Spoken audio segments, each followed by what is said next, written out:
Today's question is, should your spouse be friends with someone from the opposite sex? Hi, I'm Dolly. I'm a master marriage coach inside of a group of 35,000 people.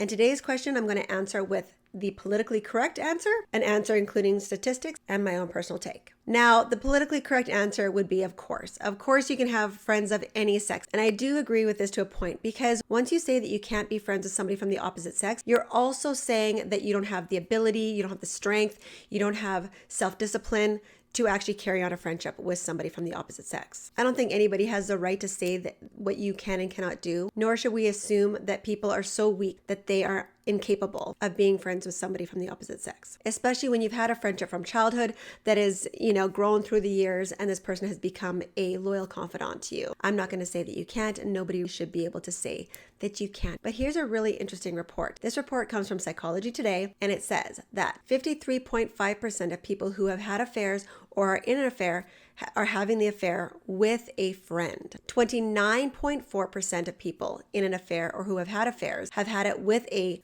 colleague or a long-term confidant, leaving less than 18% of all affairs to be had with casual interactions or strangers. So if we take that report and remove these 17.1% of people who are casual interactions and strangers, and the rest remaining are your neighbors or your friends or long-term acquaintances, I feel like we have to be careful who we are bringing into our lives. Who are the people that we are surrounding ourselves? So what's my personal opinion on this and what do I coach? Number one, each couple has to discuss this between themselves. There is no cookie cutter answer to this one. You have to discuss this as a couple. Number two, if you have friendships from your childhood and this person, has been like a brother or a sister to you your entire life and is close with your spouse too, and your spouse is comfortable, I don't think anybody can really say you cannot have that friendship. Number three, if your marriage is in a bad place and your spouse is uncomfortable with you having friendships with the opposite sex, that is a red flag. That is something that you have to discuss. And number four,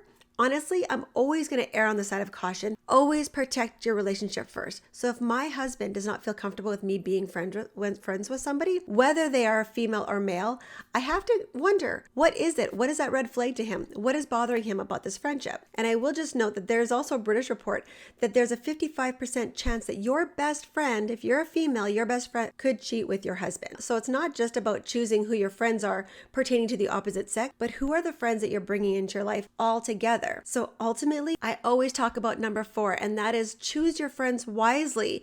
Talk to your husband about who your friends are. If your spouse is uncomfortable with who your friends are, why is that? Are they somebody driving a wedge between your relationship? Are they somebody that's promoting and inspiring your relationship and lifting it up? Or are they somebody that your spouse worries that you will have an affair with? Ultimately, this has to be between you and your spouse. You have to get to the root of what is going on here. If it's jealousy, if it's tangible, if it's insecurity, or if there's something there. As far as my husband and myself, we actually decided we would have no close friends from the opposite sex. He deleted his entire Facebook account, and I filtered mine right out and only kept people that were they were either relatives or people part of both of our lives. That was 8 years ago.